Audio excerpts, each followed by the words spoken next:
Voter చీటీ ID కార్డుతో polling కేంద్రంలోకి వెళ్లాలి. మొదట ఉండే పోలింగ్ అధికారి తన వద్ద ఉన్న ఓటర్ల లిస్టుతో ఓటరు వివరాలను పోల్చుకుంటారు.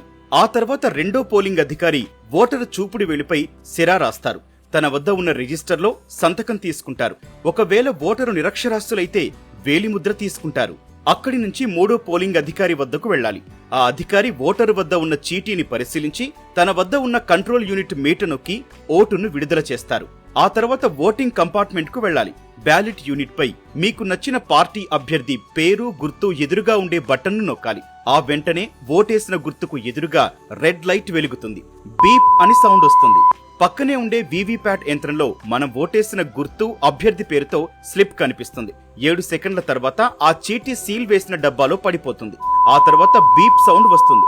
అప్పుడే ఓటు నమోదు ప్రక్రియ ముగుస్తుంది. ఇందులో ఏవి జరగకపోయినా అక్కడుండే ప్రిసైడింగ్ అధికారికి ఫిర్యాదు చేయాలి. ఓటరు గుర్తింపు కార్డుతో పాటు Aadhaar, PAN, driving licence, passport, ఉపాధి హామీ జాబ్ కార్డు వంటి 12 రకాల కార్డులు ఏవైనా చూపించొచ్చు.